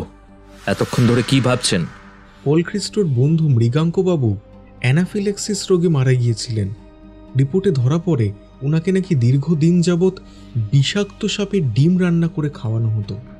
যদিও বিজ্ঞানের ভাষায় মুরগি ও কচ্ছপের মতোই সাপের ডিমও ভোজ্য, এতে বিষের অনুপ্রবেশ সম্ভব নয়। কিন্তু কিছু প্রিকশনস না নিলে একটা সময় পর ওই বিষহীন পদার্থ প্রাণনাশের কারণ হিসাবে বিবেচিত হতে পারে। ওনার কপালেও কি একটি আঘাত পাওয়া গিয়েছিল? হ্যাঁ, আর মৃত্যুর স্থান একটি নাইট ক্লাব। স্যার, ওনাদের প্রিয়মবাবুর ঘটনাটা জানিয়ে রাখুন, যদি কোনো উপকারে আসে। Good case. আপনি তো পার্ল জুয়েলার্সের দুর্ঘটনার কথা নিশ্চয়ই পড়েছেন। সেই ব্যক্তি কিন্তু এখনো পর্যন্ত জীবিত রয়েছে। হ্যাঁ, মুখটা পুরো পুড়ে গিয়েছে, কথা বলতে পারবেন না, তবে চাইলে একবার চোখের দেখা দেখে আসতে পারেন। কোনোভাবে কি ওনার পরিবারের সাথে যোগাযোগ করা সম্ভব? আপনি চাইলে আমি ব্যবস্থা করে দেব। তাহলে আগামীকাল সন্ধ্যায় একাকী ওনাদের সঙ্গে কিছু আলোচনা করতে চাই। ঠিক আছে, আপনাদের জন্য বাইরে গাড়ি অপেক্ষা করছে, ওরা নিরাপদে পৌঁছে দেবে। ধন্যবাদ। Thank you. আর ওনার জন্য কি ব্যবস্থা করা হয়েছে? চাইলে পল খ্রিস্টোর নামে অতীতেও বেশ কিছু ফাইল ওপেন করা যেত, তবে আমার ডিপার্টমেন্টের অনেকে ওনার কাছ থেকে বিশেষ সুবিধা ভোগ করায় এই তথ্যগুলো বেমালুম চেপে গিয়েছিলেন। কিন্তু সাগরেদ হিসেবে সবসময় পল খ্রিস্টোর ছায়া হয়ে থাকার ফলে অনর্থকের কিছু শাস্তি অবশ্য প্রাপ্য। আমার একটা অনুরোধ রয়েছে। বলো। আমি জীবনের শেষ কয়েকটা দিন ওই মেনশনেই থাকতে চাই। তাতেও আমার ডিপার্টমেন্টের লোকেদের নজরবন্দি হয়েই থাকতে হবে। ঠিক আছে, আমি পালাবার চেষ্টা করব না, তবে আমার ব্যক্তিগত স্পেসে যেন ওরা হস্তক্ষেপ না করে। প্লিজ স্যার, আমার হাতেও আর বেশি সময় নেই। যে কয়েকটা দিন বেঁচে রয়েছি একটু নিজের মতো করে থাকতে দিন। পরদিন সকাল হতেই অফিসে পৌঁছে ঢুলু ঢুলু নয়নে যেটুকু কাজ করা সম্ভব ছিল তা সম্পন্ন করে বিকেল হতেই নার্সিংহোমে হাজিরা দিই। সঙ্গে বড়বাবু থাকার দরুন নির্দিষ্ট সময়ের খানিকটা পূর্বেই ভেতরে প্রবেশ করার অনুমতিও মেলে। স্যার, আপনারা জুতো জামা বাইরে খুলে এই ড্রেসটা পরে ইন করবেন। এখন বাইরের ধুলো ময়লার সংস্পর্শে এলে ওনার ইনফেকশন হতে পারে। সকালে জামাকাপড় বদলে প্রলয়বাবুর কাছে উপস্থিত হতে বড়বাবু একেবারে ধীর কণ্ঠে বলে ওঠেন, প্রলয়বাবু, আপনি আমাদের কথা শুনতে পাচ্ছেন? দয়া করে ওনাকে কিচ্ছু জিজ্ঞাসা করে উত্ত্যক্ত করবেন না। ডক্টর, ওনার মুখে কি ছোঁড়া হয়েছিল? খুব ক্ষারীয় কোনো পদার্থের চিহ্ন আমরা পাইনি, তবে আগে থেকেই ওনার ত্বকে সোরিয়াসিস নামক রোগ থাকার দরুন সামান্য তেজস্ক্রিয় পদার্থ অনেক বেশি ইম্প্যাক্ট ফেলতে বাধ্য। এই রোগের লক্ষণ? ত্বকে অস্বাভাবিক রকমের চুলকানি, ফুলে ওঠা অথবা ত্বক লাল হয়ে আসা এবং একাধিকবার চামড়ার নিঃসরণ। তার মানে খুব কাছের কেউ না হলে এর গতিবিধি নজরে রাখা সম্ভব নয়। আমাদেরও তাই ধারণা। ওনার হাত দুটো তো মোটামুটি ঠিক আছে দেখছি। তাহলে আপাতত আমাদের প্রশ্নের প্রত্যুত্তরের সামান্য কিছু লিখতেও পারবেন না? না, এই সময় ওনার ব্রেনে চাপ না দেওয়াটাই মঙ্গল। সিস্টার, ইনজেকশন রেডি করুন। সময় হয়ে এসেছে, এবার আপনাদের বাইরে যেতে হবে। হ্যাঁ চলো রিদিত। অনুভব, কি বুঝলি? এই প্রথমবার সব কেমন যেন মাথার ওপর দিয়ে যাচ্ছে রে। চলুন এবার তাহলে হালদার বাড়ির উদ্দেশ্যে রওনা দেওয়া যাক। জুয়েলার্সের মালিক সেদিন কোনো এক বিশেষ কারণে বাইরে ছিলেন, তবে ওনার স্ত্রী, সন্তান এবং ভাইয়ের সহধর্মিনীর সাথে দেখা সাক্ষাৎ হয়। 3 তলা বিশিষ্ট বিশালাকার মেনশন, চারিদিকে গিজগিজ করছে সার্ভেন্টের দল। এর মাঝে বার কয়েক গার্ড এসে মাথা থেকে পা পর্যন্ত আমাদের ভালো করে সার্চ করে নেন। বের হওয়ার সময়ও একই পদ্ধতি অনুসরণ করা হবে। মেনশনের পূর্ব দিকে রয়েছে একটা সুইমিং পুল, পেছনের দিকে শখের বাগান, আর সামনে প্রবেশ পথে একেবারে সামান্য কয়েকটা রোজ ক্যাকটাস, স্পাইডার, স্নেক প্ল্যান্ট শোভাবর্ধন করছে। নমস্কার, নিশীথের স্যার আজ সকালেই ফোন করে আমাদের আপনাদের বিষয়ে অবগত করেন। বলুন, আমরা আপনাদের কিভাবে সাহায্য করতে পারি? একসাথে নয়, আলাদা আলাদা করে ইনকোয়ারি হোক। ঠিক আছে, আপনি আমার সাথে আসুন। এরপর পেশেন্টের স্ত্রী তুলনামূলক একটি মাঝারি আকৃতির ঘরে ঢুকে আমাদের মুখোমুখি বসে নিজে থেকেই নির্দেশ দেন। বিশুদা, দরজাটা খেয়াল রাখবে, আমাদের কথা বলার সময় যেন আশেপাশে কেউ না থাকে। ওপাশ থেকে মৃদু স্বরে আজ্ঞা মেনে নেওয়ার উত্তর আসে। নয়না দেবী, এই বাড়িতে আপনারা কতজন থাকেন? আমি, আমার স্বামী, ভাসুর, দিদি ভাই, ওদের একটা ছোট্ট বাচ্চা, আর মাঝে মধ্যে আমাদের শাশুড়ি মা এখানে ঘুরতে আসতেন। আপনাদের শাশুড়ি মা স্থায়ীভাবে কোথায় বসবাস করেন? দুর্গাপুরে ওনার শ্বশুরের ভিটিতে। ওনার বয়স কত? আসছে বছর 80-তে পড়বেন। এই বয়সে একা থাকতে ভয় পান না? কি আর করা যাবে, উনি আমাদের এখনকার জীবনে অভ্যস্ত নন। সমস্ত বিষয়ে ছেলের বউ, এমনকি নিজের ছেলেদেরও খুঁত ধরতে থাকেন। তাই এক প্রকার বাধ্য হয়ে এই সিদ্ধান্ত নিয়েছিলাম। এবার একটু ভালো করে ভেবে বলুন তো, আপনার স্বামীর এরূপ অবস্থার জন্য আপনি কি কাউকে সন্দেহ করছেন? ওর সবচেয়ে কাছের বন্ধু বা শত্রু বলতে একমাত্র শ্রীবাস্তাই রয়েছে। সেই ঘটনার পর আপনাদের সাথে কোনোরূপ যোগাযোগ করেননি? না, এটা তো ভেবে দেখিনি। ছোট থেকে ছোট বিষয়ে যে সবার আগে এখানে ছুটে আসতো, সেইবার news channel, paper, Google news, কোথাও এই খবরটা পড়েনি। এটা হতে পারে না।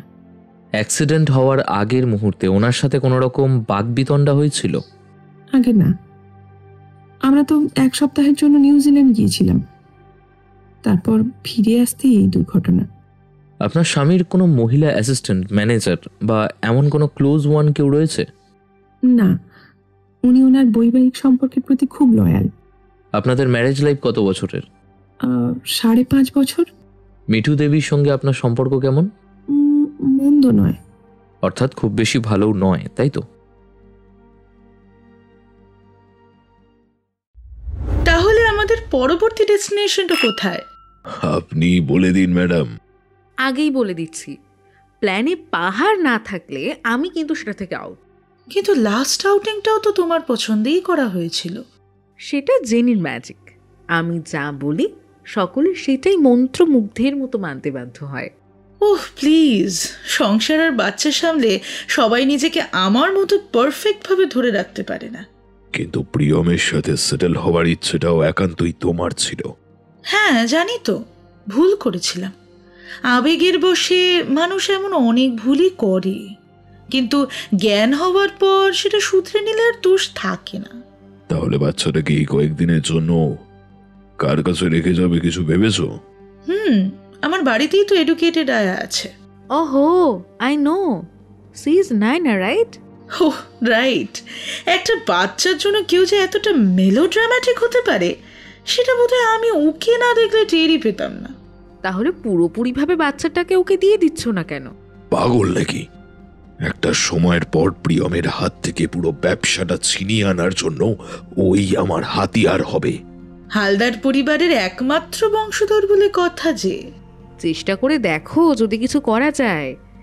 আমার তো মনে হয় নয়না নিজেই ওটা ব্রেন ওয়াশ করে তোমাকে ওই বাড়ি থেকে দূর করতে পারলে বাঁচে। এই ভয়টা যে আমার মাথায় আসেনি তা কিন্তু নয়। আমি বলি কি, রাজন গোস্বামী চিরকাল এখানেই থাকবে, কিন্তু প্রিয়ম হালদার যদি একবার নতুন কারো স্বাদ পায় তবে তোমার দিক থেকে মুখ ফিরিয়ে নিতে তার বেশি সময় কিন্তু লাগবে না। বলো তো, ওর মন জুগিয়ে চলার চেষ্টা করো। বাচ্চাটা প্রিয়মের প্রাণ ভোমরা। মিঠুর সাথে যাই ঘটে যাক না কেন, ও এমন কোনো ভুল করবে না যাতে মিঠু বাচ্চাটাকে ওর কাছ থেকে দূরে নিয়ে যেতে বাধ্য হয়। আর কোর্ট থেকেও সাধারণত বাচ্চাদের কাস্টাডি মায়ের কাছেই আসে। একটু জল খাবেন নাকি? আপনার কথা ক্রমশ আটকে আসছে। না, এই ভারটা বাইরের নয়, ভিতরকার। এত সহজে জল দিয়ে গিলে ফেলা সম্ভব নয়। আসলে আসলে দিদিভাই ভীষণ রকমের সন্দেহবাতিক মহিলা। এই কারণে দাদার সাথে ওনার দাম্পত্য জীবনে বাইরে থেকে সুখের মনে হলেও ভিতর থেকে অতটাও নয়। উঠতে বসতে হাই ডিমান্ড, বাচ্চাটাকে এড়িয়ে চলা, মদ, পার্টি, ক্লাব সব নিয়ে ব্যস্ত থাকা, এসবের মাঝে দাদার উপস্থিতি একেবারে সামান্য। আমি নিজেও 2 বছর ধরে একটা বাচ্চার জন্য অনেক চেষ্টা করেছি, কিন্তু ঈশ্বর এখনো মুখ তুলে চাননি। তাই ওই বাচ্চাটাকেই নিজের মতো করে আগলে রাখার চেষ্টা করি। এটাতেও ওনার যথেষ্ট সমস্যা রয়েছে। পার্থ আমার কাছে এলেই উনি মনে করেন আমি হয়তো বাচ্চাটাকে ওনার কাছ থেকে চুরি করে নেব। বেশ, এবার আপনি আসতে পারেন। নয়না দেবী ঘর থেকে চোখ মুছতে মুছতে বেরিয়ে গেলে মিঠু দেবী অন্দরে প্রবেশ করতেই খানিকটা তীক্ষ্ণ স্বরে জিজ্ঞাসা করেন, নিশ্চয়ই পার্থকে নিয়ে আলাপ আলোচনা চলছিল? হ্যাঁ, কিন্তু আপনি কেমন করে বুঝলেন? নয়নার চোখে জল দেখলে সেটা যে আমার বাচ্চাকে ঘিরেই হবে এটাই স্বাভাবিক নয়? কম দিন তো হলো না বিয়ের, এখনো শুনছি চেষ্টা চলছে। আসলে প্রলয়ের কোনো কালেই তেমন সংসারে মন ছিল না, ফলত এখনো পর্যন্ত নয়না মাতৃ সুখ থেকে বঞ্চিত রয়ে গিয়েছে। কেন? বাইরের কারোর প্রতি অবাধ আকর্ষণ রয়েছে বুঝি? আমাদের অবস্থা দেখে নিশ্চয়ই বুঝতে পারছেন, সারা বছর বিভিন্ন রকম হায়ার ক্লাস মানুষদের সাথে ওঠা বসা করতে হয়। ফলে সারাদিন ধরে এত গ্ল্যামারাস কুইনের মাঝে ঘোরার পর বাড়ি ফিরতেই একেবারে ছা পোষা ঘরের মেয়েকে কি আর কারোর মনে ধরার কথা? নেহাত অ্যারেঞ্জ ম্যারেজ হয়েছিল, নয়তো প্রলয়ের মতো ছেলে আরও বেটার কিছু ডিসার্ভ করতো বলে মনে হয়। অর্থাৎ আপনি একজন মেয়ে হয়েও অপর একটি মেয়ের সঙ্গে যা ঘটেছে তাকে সঠিক বলেই বিবেচনা করছেন। আপনি নিজের দৃষ্টিভঙ্গি থেকে বায়াসনেসটা দূর করুন, তাহলেই দেখবেন আমি যা বলছি আপনারও ঠিক তাই মনে হচ্ছে। আজ এখানে আসার আগে আমরা সবাই মিলে নার্সিংহোমে আপনার দেওরকে দেখতে গিয়েছিলাম, তবে ডক্টর বললেন ওনার অবস্থার তেমন কোনো উন্নতি হয়নি। সত্যি কথা বলতে গেলে ও যে এখনো প্রাণে বেঁচে আছে এটাই তো মিরাকল। বেঁচে না থাকলে বেটার হতো বলছেন? মানে আমি কিন্তু সেটা মিন করিনি। ভয় নেই, যা বলবেন তাই 4 দেওয়ালের মাঝেই সীমাবদ্ধ থাকবে। দেখুন, আমরা কম বেশি সকলেই জানি এমন ক্রিটিক্যাল কেস থেকে রিকভার করার জন্য পেশেন্টের বাড়ির লোকেদের ঠিক কতটা টাকা ঢালতে হয়। ইতিমধ্যে ওর ট্রিটমেন্টের বিল দেখে আমাদের কপালে তো হাত পড়ার জোগাড়। তাছাড়া প্রলয়কে দিয়ে আমরা আর কখনো আমাদের কোনো জিনিস লঞ্চ করতে পারবো কিনা সেটারও যথেষ্ট সন্দেহ আছে। হ্যাঁ, অ্যাসিড অ্যাটাক বা কোনো বিষাক্ত রাসায়নিক পদার্থের বিষক্রিয়া থেকে প্রাণ হাতে করে ফিরে আসা ব্যক্তিদের কিছু মানুষজন অতীব উদার হয়ে উপর মর্যাদা দেয় ঠিকই, কিন্তু আপনি খোঁজ নিয়ে দেখবেন তাদের কারো কাছে এদের ফেস ভীতিহীন নয়। ঝলসে ওঠা চামড়া, ঝুলন্ত আইবল, পোড়া ঠোঁটের অধিকারী এমন কাউকে সাজিয়ে গুছিয়ে আপনি মিডিয়ার সামনে দাঁড় করিয়ে বলতে পারবেন আমাদের নতুন গহনা এভাবে সেজে উঠুন? আমি বলছি পারবেন না। মুখে অথবা সোশ্যাল মিডিয়ায় আমরা অতি আধুনিক হয়েছি এইটা ফলাও করে বলাটা যতখানি সহজ মন থেকে, মেনে নেওয়াটা ততখানি কঠিন। তাছাড়াও যতকাল বাঁচবে ততদিন পর্যন্ত ওষুধ, ডাক্তার, নার্সদের সহায়তা তো নিতেই হবে। এমন জীবনের চেয়ে মৃত্যু শ্রেয় আমার মনে হয়। বলো, কি বলবে? ম্যাডাম, একজন আপনার সাথে দেখা করতে এসেছেন। বাইরের ঘরে বসতে বলো, এখন ব্যস্ত আছি। কিছুতেই তাকে আটকে রাখা যাচ্ছে না, খালি ছোটবাবুর কথা বলে চলেছেন। ও, রাধিকা এসেছে? আচ্ছা, তুমি এক কাজ করো তো, ওকে এই ঘরে পাঠিয়ে দাও। Okay madam. এই রাধিকা আসলে কে? সেটা না হয় ওর মুখ থেকেই শুনে নেবেন। অনুভব যখন কথার মার প্যাচে আরও কিছু বিষয় মিঠু দেবীর কাছ থেকে তার ভিন্ন মতামত জানার চেষ্টা করছিল, ঠিক তখনই দরজার গায়ে ঝড়ের বেগে একজন ফর্সা, সুশ্রী, বেশ উচ্চ ও স্লিম ফিগারের নারী আছড়ে পড়েন। মিঠুদি, প্রলয়ের কি হয়েছে? আমি তো বেশ কিছুদিন হলো ইন্ডিয়ায় ছিলাম না। যেদিন ফিরেছি সেদিন থেকে ওকে ফোনে ট্রাই করে চলেছি, আর বারবার কেউ যেন ওর ফোনটা কেটে দিচ্ছে। তারপর মনে হলো ও নিজেই বোধহয় কাজকর্মে খুব ব্যস্ত আছে, পরে সময় পেলে নিশ্চয়ই কল ব্যাক করবে। কিন্তু না, একটা মেসেজ এলো, ডোন্ট ডিস্টার্ব। ব্যাস, তারপর থেকে আর কোনো যোগাযোগই নেই। শেষে আমার বাড়ির গার্ডকে জিজ্ঞাসা করতেই সে বলল, তোমাদের ওপর দিয়ে নাকি এমন ভয়াবহ কাণ্ড ঘটে গিয়েছে। আমি তো মিডিয়ার চোখ এড়ানোর জন্য এভাবে ওড়না জড়িয়ে সাদামাটা পোশাকে আসতে বাধ্য হলাম। এদিকে বসো। অনুভব বাবু, ইনি হলেন আমাদের পার্ল জুয়েলার্সের মেইন ফেস। নমস্কার, কিন্তু এনারা কারা? আমি ওনাকে আগেও দেখেছি। তার মানে উড়ো খবরের মতো যা কিছু শুনেছি সেটাই সত্যি। আমাকে নিয়ে কি শুনেছেন? তোমার সাথে প্রলয়ের যে পবিত্র সম্পর্কটা গড়ে উঠেছে তা নিয়ে ওনাদের কৌতূহলের শেষ নেই। আসলে ঘরের লোকই যখন সবকিছু রাষ্ট্র করে ফেলে তখন তো অন্য কাউকে শত কথা বলেও আর দোষারোপ করা যায় না, তাই না? দেখুন, প্রলয় বহু বছর ধরে একটা আনহ্যাপি ম্যারিড লাইফ লিড করছিল, কিন্তু পরবর্তীতে আমার সাথে পরিচয় হওয়ার পর আমরা যখন একে অপরের চিন্তাভাবনা, পছন্দ অপছন্দ শেয়ার করতে শুরু করি তখন বুঝতে পারি যে আমরাই একে অপরের যথাযথ সোলমেট। আপনি কি এখনো প্রলয় বাবুকে মেনে নিতে ইচ্ছুক? অবশ্যই।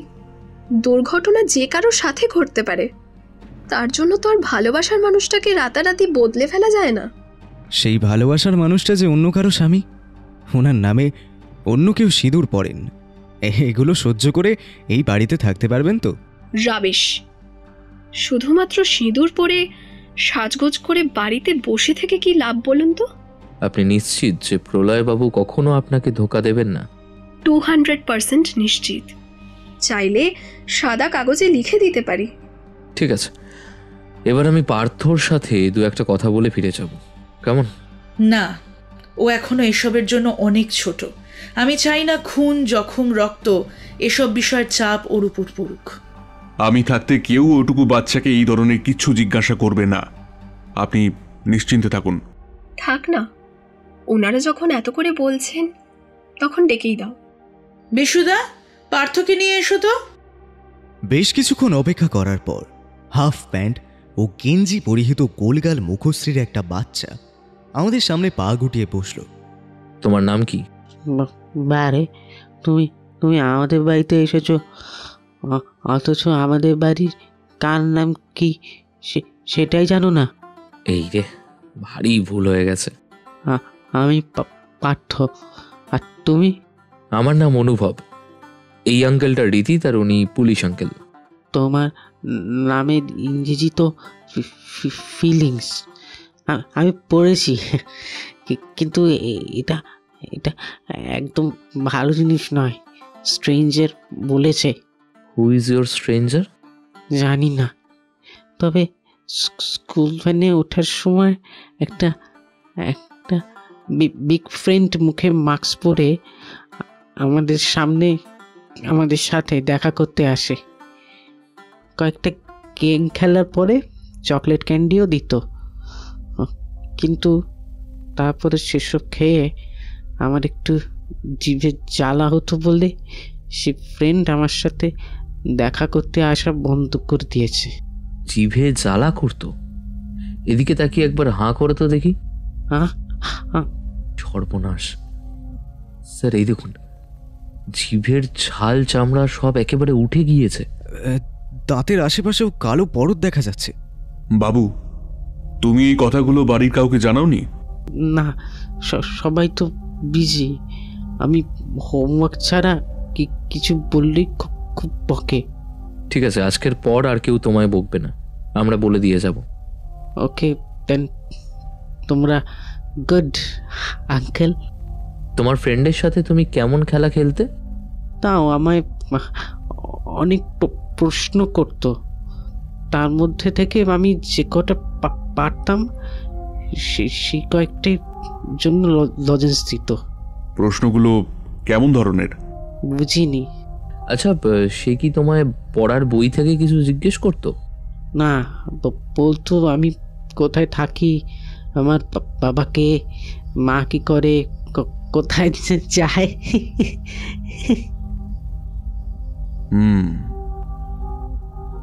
বাচ্চাদের ম্যানিপুলেট করে সমস্ত খবরাখবর নেওয়া হতো। আচ্ছা, তোমার ফ্রেন্ড বয় নাকি গার্ল? তাও জানি না। কি ড্রেস পরে আসতো? কালো প্যান্ট, সাদা শার্ট। আর চুলটা কেমন ছিল? আমি দেখিনি, মাথায় তো টুপি থাকতো। ঠিক আছে বাবু, এবার তুমি ভিতরে গিয়ে খেলাধুলো করো। তোমরা আবার কবে কবে আসবে? একদিন ঠিক দেখা হবে। ওকে ওকে, বাই।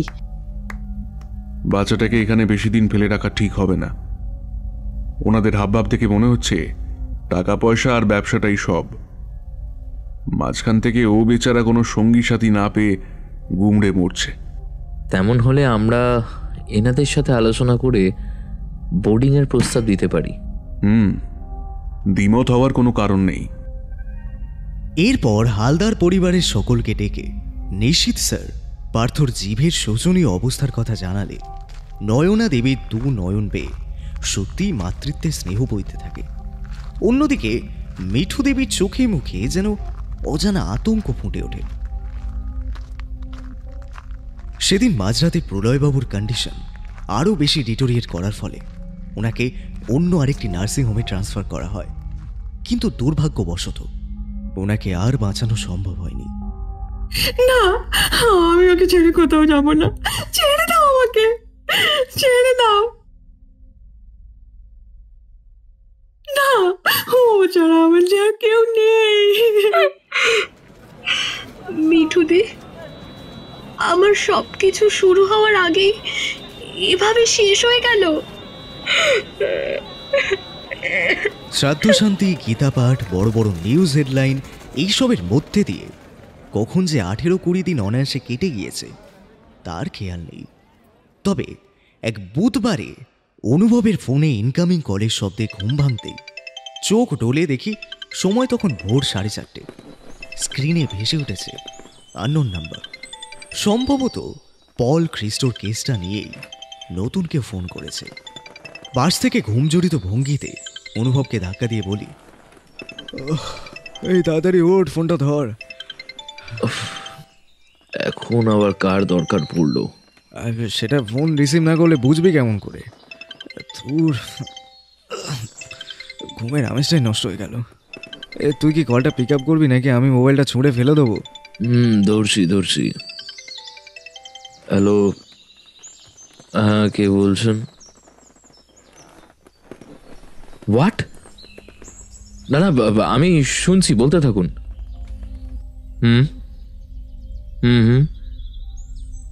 তারপর? ওকে। আচ্ছা, ছায়ারূপে অথবা সশরীরে কাউকে দেখতে পেয়েছেন? মেঝেতে ময়লা, কোনো রকম জুতো, জল, কাদার ছাপ? ঠিক আছে, আমি দেখছি। হ্যাঁ, আপনি চিন্তা করবেন না, আমি আজ সন্ধ্যায় আপনাদের বাড়ি যাবো। ধন্যবাদ। হ্যাঁ। কি হলো? কার ফোন এসেছিল? তীর্থঙ্কর নামের এই ভদ্রলোকের খালি ফ্ল্যাট থেকে একটা সোনার বিস্কুট চুরি গিয়েছে। খালি বলছি তার কারণ ওনার বক্তব্য অনুযায়ী একে একে ফার্নিচার, শোপিস, টিভি ফ্রিজ কিনে জায়গাটা সাজিয়ে তুললেও এখনো পর্যন্ত ওনারা কেউই ওই স্থানে গিয়ে স্থায়ীভাবে বসবাস শুরু করেননি। যা, কিন্তু এসব জিনিস কেউ লকারে না রেখে ফ্ল্যাটে কেন রাখতে যাবে? সবই ব্ল্যাক মানির কৃপা। এর আগেও নাকি ওনার ওপর আরেকটি ফ্ল্যাট থেকে, অর্থাৎ এখন যেখানে বসবাস করেন সেখান থেকে সোনার গয়না চুরি গিয়েছিল, কিন্তু পুলিশে খবর দিয়েও এখনো পর্যন্ত সেই চোরকে ধরা যায়নি বলে এইবার ডিটেকটিভের শরণাপন্ন হয়েছেন। এখনো পর্যন্ত আগের কেসগুলোর কোনো সুরাহা করতে পারিসনি, তার উপর আবার সম্পত্তি চুরি যাওয়ার তদন্ত এসে জুটল। আমার মন বলছে এবারেই আসল খেলা জমবে। সেটা কেমন? পরে বলবো। এত সকালে ঘরের জামা কাপড় পরে কোথায় যাচ্ছিস? ঘুমটা যখন ভেঙেই গেল তখন না হয় মর্নিং ওয়াকটা সেরেই আসি। এই বলে একগাল হাসি নিয়ে অনুভব বেরিয়ে যায়। যথাযথ ক্লু না পেলে তো ওর মধ্যে সচরাচর এমন উন্মাদনা দেখা যায় না। তবে এও খুব ভালো করে জানি সম্পূর্ণ ঘটনা হাতের মুঠোয় আসার আগে ও আমার সামনেও কোনো কিছু রিভিল করতে নারাজ। তিথি, তোমাকে আমি এতদিন ধরে যা যা শিখিয়েছি তোমার মনে আছে তো? হ্যাঁ।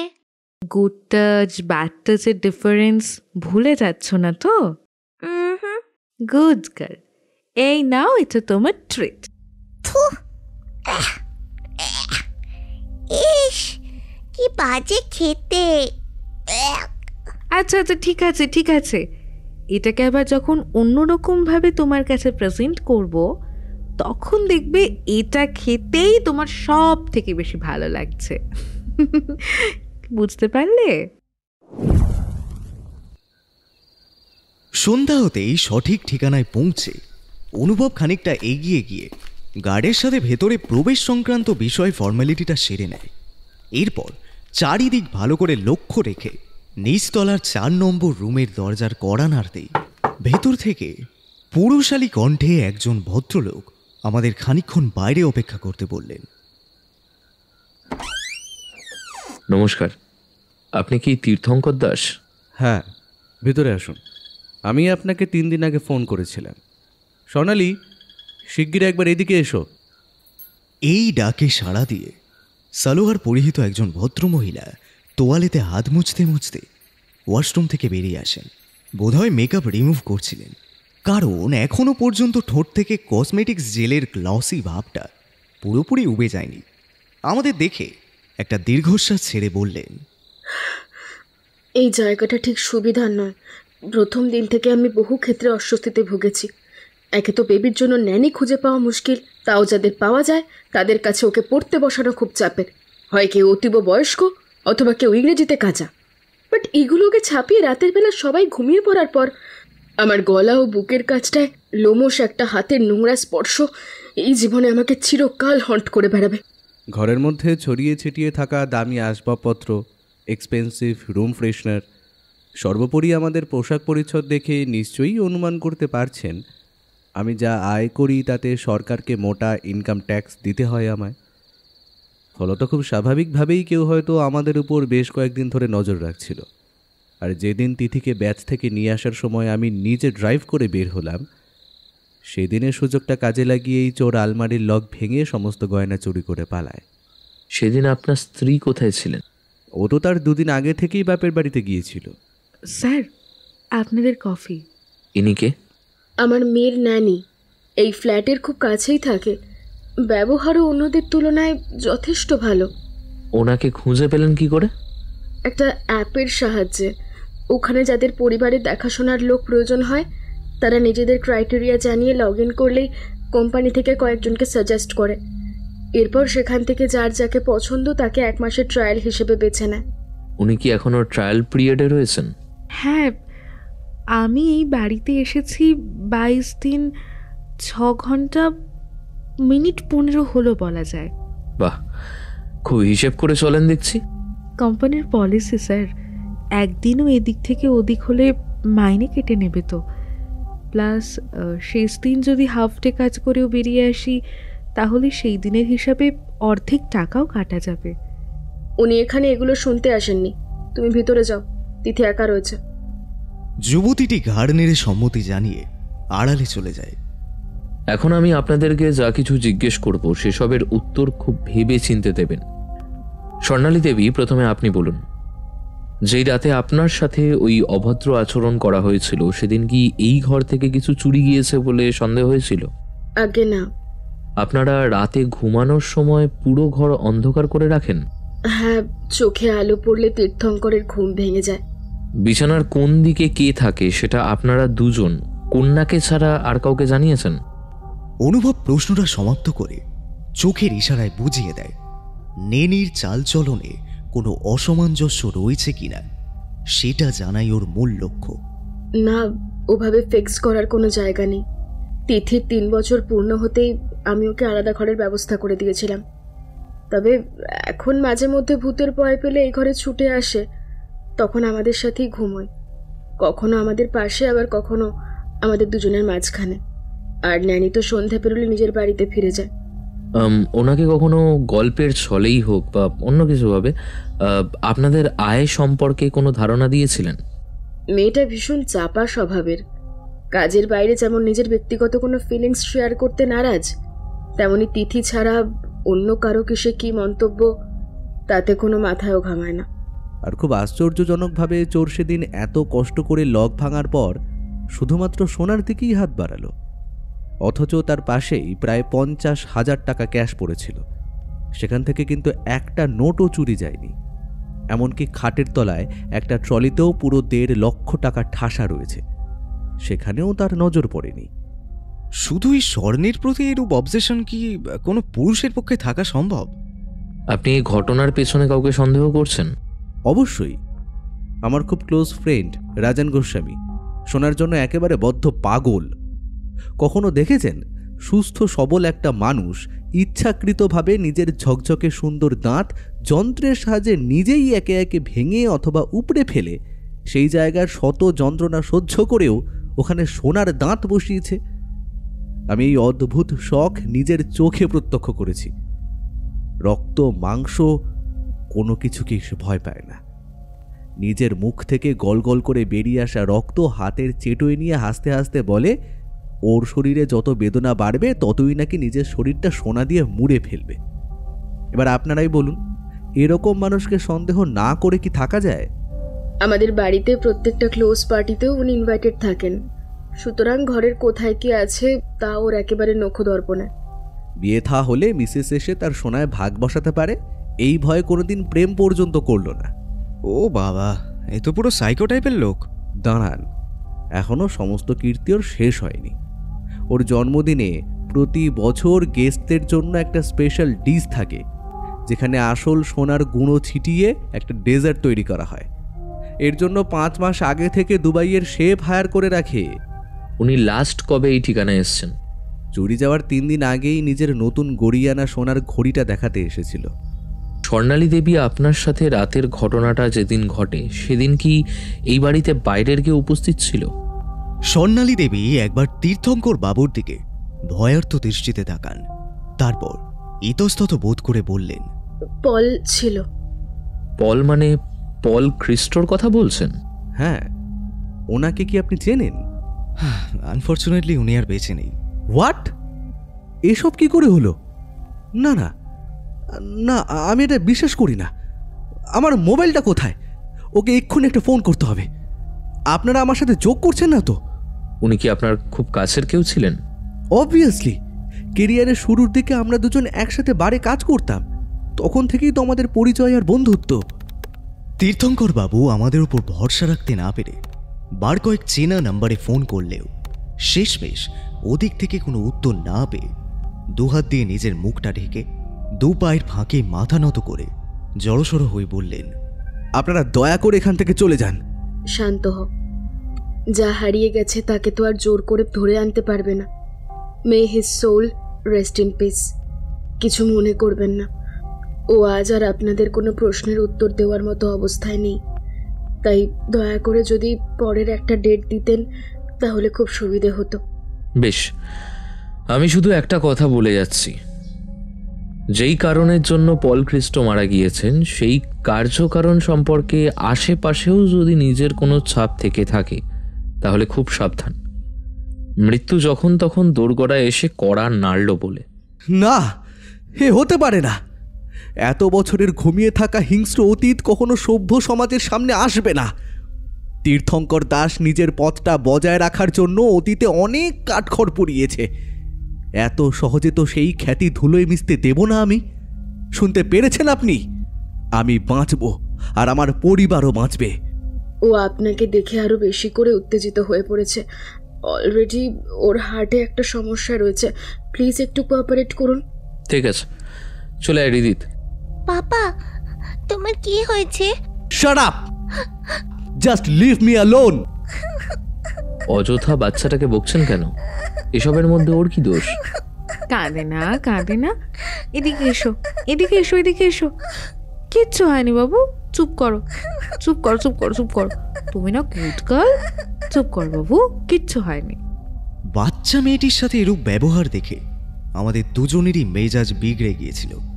তাই বাইরে এসে সিগারেটের মাঝে বেশ কিছুক্ষণের জন্য নিজেদেরকে ডুবিয়ে রেখেছিলাম। রিদিত, তুই ফিরে যা, আমার এখানে একটু কাজ আছে। না, যেখানে যাবার একসাথে যাব। কথাটা মানার জন্য কি ঘুষ নিবি একটু বলতো? একান্তই সঙ্গে না নিলে বাড়ি ফেরার সময় দুটো ফিশ কাটলেট নিয়ে আসিস। তথাস্তু।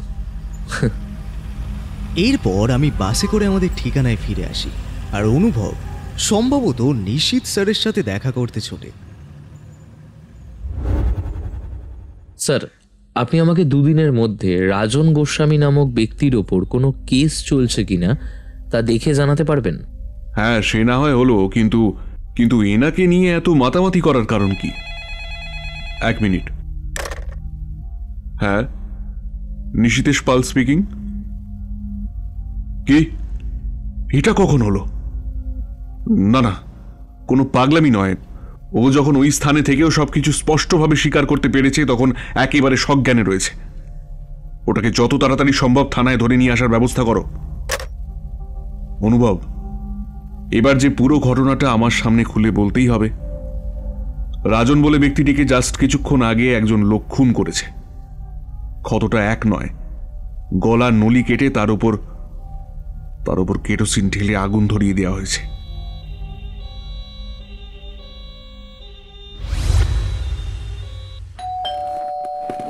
কলিং বেলের শব্দ পেতে আমি বিছানা ছেড়ে দরজার কাছে গিয়ে দাঁড়াই। কাজ হলো? নে ধর। থ্যাঙ্কস, কিন্তু তোকে এত বিধ্বস্ত দেখাচ্ছে কেন? আজ আর একজন খুন হলো। কে এসে? নাম তীর্থঙ্কর বাবুর কথার মাঝে শুনেছিলি, সেই রাজন বাবু। একেবারে অসহায় অবস্থায় ধপ করে ঘরের সোফায় মিনিট পাঁচেক বসেই অনুভব চিৎকার করে ওঠে, রিদিত, আমাদের বড্ড ভুল হয়ে গেছে রে। এই এমন করছিস কেন? কিছু মনে পড়লো? হ্যাঁ, পল ক্রিস্টোর বাড়িতে থাকা ওই লাল সোফাটার কথা তোর মনে আছে? মানে যেটায় আমরা দুজন বসেছিলাম। হ্যাঁ, কিন্তু হঠাৎ এসব বলছিস কেন? ওই সোফাটা কি তোর আমাদের বাড়ির সোফার মতোই মনে হয়েছিল? তা তো খেয়াল করিনি। আমার মন বলছে ভালো করে খুঁজলে ওর ভেতর থেকে নিশ্চয়ই কিছু পাওয়া যাবে। দাঁড়া, এই সময় কোথায় যাচ্ছিস? ফোর্স ছাড়া আমাদের বাড়ির বাইরে বেরোনোটাও এখন নিরাপদ নয়। অপরাধীকে এত সহজে পালাতে দেওয়া যাবে না রে। তুই এখনই একবার নিশীথ স্যারকে ফোন করে বল আমি এই বাড়ি থেকে পল ক্রিস্টোর ঠিকানায় যাওয়ার জন্য বের হয়ে গেছি। উনি ওনার টিম নিয়ে যত তাড়াতাড়ি সম্ভব সেখানে হাজির হয়ে যাবে। আরে একটু দাঁড়া, আমিও তোর সঙ্গে আসছি। তালাটা কোথায় রাখলাম? দাঁড়া দাঁড়া। এরপর সেই রাতেই অনুভবের পরিকল্পনা অনুযায়ী পল ক্রিস্টোর আবাসটা পূর্বে চারিদিক থেকে ঘিরে ফেলার পর আমরা সেই বসার ঘরে এসে উপস্থিত হই। অনর্থক, দরজা খোলো। এই সময় আমাকে কিসের জন্য প্রয়োজন? যেটা করতে বলা হয়েছে সেটা করো। একটু সময় লাগবে, অপেক্ষা করুন। চালাকি করার চেষ্টা করলে আমরা কিন্তু দরজা ভেঙে ফেলতে বাধ্য হব। এত কথার কি আছে সেটাই তো বুঝতে পারছি না অনুভব। রিদিত, কাম হিয়ার। এভাবে তিনজনের মিলিত প্রয়াসে দরজা ভেঙে ভেতরে ঢুকতেই অনর্থক নামের লোকটাকে প্রায় অর্ধ উলঙ্গ অবস্থায় মেঝেতে বসে থাকতে প্রত্যক্ষ করি। ওনার সারা শরীর তখন ঘামে ভিজে উঠেছে। অত্যাধিক ড্রিঙ্ক করার ফলে চোখ দুটো লাল ও বিস্ফারিত। Hands up. স্যার, আপনারা এখানে কি করছেন? Don't move. কোনো রকম চালাকি করার চেষ্টা করলে আমি কিন্তু গুলি চালাতে বাধ্য হব। আইডি দিত, সোফাটা একবার কাত করে দিত। এসব কি করছেন? রাখুন বলছি, ওগুলো খুব দামি ফার্নিচার। এই কি করছেন? ছিঁড়ে ফেলছেন কেন? অনুভব আর আমি ছুরির সাহায্যে খুব দ্রুত সোফাটার পোস্টমর্টেম করার পর ভেতর থেকে আর্টিফিশিয়ালি মেটেরিয়ালের সাথে বেরিয়ে আসে সত্যি সত্যি কেমিক্যাল দিয়ে পচনের হাত থেকে সংরক্ষণ করে রাখা সেই আকাঙ্ক্ষিত যুবতীর মৃতদেহ, যেই বেচারি এই নোংরা পৃথিবীতে মরেও শান্তি পায়নি। ও গড, তার মানে এর টানেই সেদিন থানায় দাঁড়িয়ে গৃহবন্দী হওয়ার ইচ্ছা প্রকাশ করেছিল। হ্যাঁ স্যার। এই কে আছিস? এটাকে গাড়িতে তোল। না, আমাকে ছেড়ে দিন। আর এই ভুল হবে না স্যার, সত্যি বলছি। আর একবার আমাকে সুযোগ দিন প্লিজ, প্লিজ আমাকে ছেড়ে দিন স্যার। আর এই ভুল হবে না sir. Sir please, last chance sir, please please sir, please ছাড়ুন আমাকে, ছেড়ে দিন প্লিজ স্যার, লাস্ট চান্স। আর ভুল হবে না স্যার, সত্যি বলছি। অনর্থক সেই মুহূর্তে প্রবল দাপাদাপি শুরু করলে দুজন হাট্টাগাট্টা পুলিশ অফিসারের মারের সামনে খানিকটা দমে যায়। স্যার, মেয়েটার দেহ সৎকারের ব্যবস্থা করতে হবে। হ্যাঁ, আমি কথা বলে নিচ্ছি। তোমরাও আর দেরি করো না, কিছুক্ষণ পরেই ভোর হয়ে আসবে। ততক্ষণ পর্যন্ত একটু বিশ্রাম নাও। আমি সেদিন ঘরে ফেরার উপায়ন্তর না পেয়ে ওই বসার ঘরের এক কোণে হেলান দিয়ে একটু চোখ বন্ধ করি। কিন্তু অনুভব সকাল পর্যন্ত পুরো বাড়িটা তন্ন তন্ন করে ঘেঁটে সমস্ত ড্রয়ার, আলমারি, ব্যাগ, ফাইল থেকে বিভিন্ন কাগজপত্র বের করে কি যেন হিসেব করতে লেগেছিল। এরপর সেগুলো একটা ফাইলে জমা করে সন্ধে হতেই তীর্থঙ্কর বাবুর বাড়িতে গিয়ে হাজির হয়। আপনারা এখানে বসুন, আমি ততক্ষণ একটু কফি করে আনছি। তীর্থঙ্কর বাবু বাড়িতে নেই? কিছুক্ষণ আগেই বেরিয়েছিলেন, এক্ষুনি ফিরল বলে। আঙ্কেল, তোমাদের জন্য আমি একটা কেক বানিয়েছি, টেস্ট করবে? বাহ, তুমি রান্নাও করতে পারো? ওর ন্যানির সাথে থেকে টুকটাক কিছু শিখেছে। তিথি একটা প্লেটের ওপর ঢাকনা চাপিয়ে সেটা আমাদের সামনে এনে হাজির করে। আর ওই পর্দা সরাতে দেখা যায় প্লেটের ওপর শায়িত রয়েছে ভীষণ ক্রিপি একটা ডল, যার কপালের ত্রিনয়নে একটা সোনার কাঁটাবিদ্ধ। পুতুলটা লাল রঙের ভেজা তরলে চুপচুপে হয়ে এসেছে। এটা তো সোনার বুগাডি, কিন্তু আমার তো এমন কোনো অর্নামেন্টস নেই। এটা নেনি আমায় সেফটির জন্য গিফট করেছে। অনুভব সঙ্গে সঙ্গে প্লেটটা নাকের কাছে আনতেই মুখে রুমাল চাপা দেয়। এটা সত্যিকারের মানুষের রক্ত, মেবি ব্লাড ব্যাংক থেকে কিনে আনা হয়েছে। দীপ্তা, দীপ্তা এদিকে এসো। Wire are you? নেনি নেই। নেই মানে? কোথায় গেছে? নেনি তো আজ দুপুরের আগেই বেরিয়ে গিয়েছিল। আর সেটা তুমি আমাকে এখন জানাচ্ছ? আপনি শান্ত হন। দিদি, নেনি তোমাকে আর কিছু বলেছে? বাচ্চাটা ঘাড় নেড়ে না জানায়। আবার কবে আসবে সেটাও বলেনি? না, শুধু বলল নিজের খেয়াল রাখতে।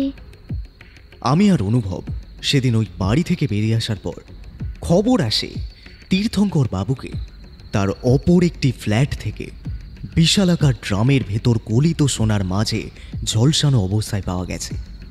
আর সেই সাথে কপালে একটা ক্ষত। এবার কি কিছু বলবি? যে দৃপ্তা সেই জেনি, তবে তার আসল পরিচয় হচ্ছে রুবিনা, একজন বার ডান্সারের মেয়ে।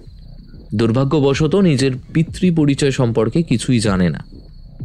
পল খ্রিস্টো নামক লোকটার সাথে তার মায়ের একটি বিশেষ সম্পর্ক ছিল, তবে ওই লোকটা সেই আবেগের সুযোগ কাজে লাগিয়ে ওর মাকে যথেচ্ছভাবে ব্যবহার করতে থাকে। শেষমেশ একটা সময় ওর মায়ের শরীর মরণ ব্যাধি দেখা দিলে সকলেই তাকে বিনা চিকিৎসায় মরার জন্য রাস্তায় ছুঁড়ে ফেলে দিয়েছিল। এই ক্ষোভ, যন্ত্রণা, অনাহার, প্রতারণার জ্বালা রুবিনা নিজের মধ্যে তুষের আগুনের মতো দিগদিগ করে জ্বালিয়ে রাখে। ওর মা মারা যাওয়ার পর এই পৃথিবীতে তার সন্তানকে দেখার মতো কেউ অবশিষ্ট ছিল না। তাই একটা নির্দিষ্ট সময়ের পরে খিদের জ্বালা সহ্য করতে না পেরে রুবিনাকে নিজের মায়ের শরীর থেকে মাংস খুবলে পুড়িয়ে খেতে হয়েছিল। সেই থেকে ওর মধ্যে নররক্ত আর মাংসের লালসা পেয়ে বসে। কোনো কিছুই যেন আর অসঙ্গত নয়। তাহলে পল খ্রিস্টো যেই মেয়েটিকে কিনে এনেছিলেন, রুবিনা তাকে হত্যা কেন করলো? রুবিনা জানতো যে একবার পল খ্রিস্টোর হাতে যদি সে পড়ে তার শেষ পরিণতি কি ভয়াবহ হতে পারে। তাই ওই মেয়েটাকে ফ্ল্যাটের চৌহদ্দি থেকে বের করে নিয়ে যাওয়ার জন্য সে আপ্রাণ চেষ্টা করেছিল। কিন্তু তার চোখে তখন রঙিন জীবনের স্বপ্ন ফুটে উঠেছে। পলের প্রতিটা মিথ্যে বাণীকে আঁকড়ে ধরে সে ভেবেছিল স্ত্রীর মর্যাদা পাবে। তাই শেষমেশ অন্য উপায়ান্তর না দেখে ওর মায়ের মতো আরেকজনের যাতে করুণ পরিণতি না হয় সেই চিন্তা করে মেয়েটার কপালে বুগাটি গেঁথে দেয়। আর অনর্থকের সাথে তার সম্পর্ক কি ছিল? অনর্থক আগাগোড়াই তার প্রভুর মালিকানার প্রতি অগাধ লালসা পোষণ করেছে। সেখান থেকে তার একমাত্র লক্ষ্য ছিল পলকে সরিয়ে নিজে সবকিছুর মালিক হয়ে ওঠা, মানে যেমনটা সে আমাদের কাছেও স্বীকার করেছিল। কিন্তু এই পরিকল্পনা যার সাথেই ভাগ করত সেই প্রায় সম্পত্তির আধা আধি বকরার দাবি জানিয়েছে। রুবিনাই একমাত্র যুবতী যে শুধুমাত্র নিজের প্রতিহিংসার ওপর ফোকাস ছিল। ফলত রুবিনাকে তুষ্ট করে পলকে সরিয়ে দেওয়া সবচেয়ে সহজ। কিন্তু পুরো কেসের শুরু থেকে শেষ পর্যন্ত মৃগাঙ্ক নামক লোকটির সাথে আমাদের একবারও পরিচয় হয়নি। সে কোন দোষে দোষী? মৃগাঙ্ক প্রথম দিকে রুবিনার রূপ যৌবনে আকৃষ্ট হয়ে তাকে পুরোপুরিভাবে নিজের করে পেতে চেয়েছিল। কিন্তু যেই ও রুবিনাকে সব দিক থেকে ভোগ করার সম্পূর্ণ হয়, অমনি তার প্রেমের নাটকেরও সমাপ্তি ঘটে।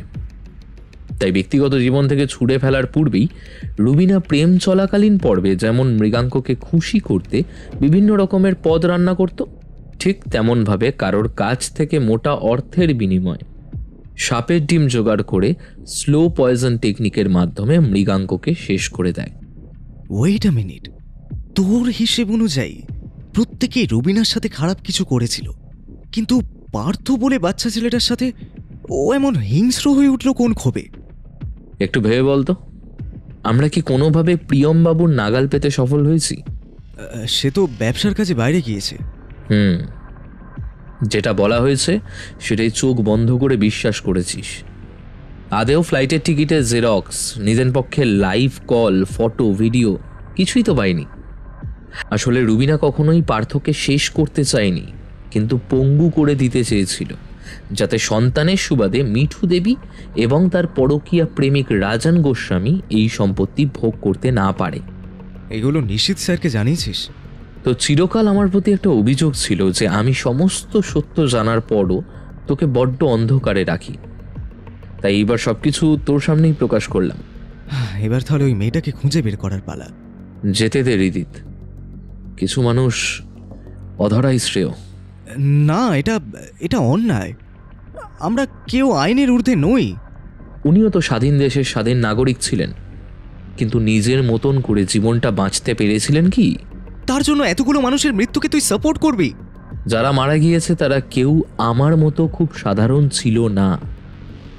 আইন যদি মানুষের নিরাপত্তা বজায় রাখতে ব্যর্থ হয়, তাহলে সাধারণ মানুষকেই বাধ্য হয়ে আইন হাতে তুলে নিতে হয়। এই মুহূর্তে যা কিছু শুনেছিস সব ভুলে যা। মনে কর উনি কখনো আমাদের সামনে ধরা দেননি। তাহলে তোর চ্যালেঞ্জের কি হবে? অনুভব কখনো হারতে শেখেনি। এই দেখ, যে অস্ত্রটা দিয়ে খুনগুলো করা হয়েছিল সেই অস্ত্রটা আজ আমার হাতে রয়েছে। তবে এর ব্যবহারকারী না হয় চিরকালের মতো আড়ালেই রইল।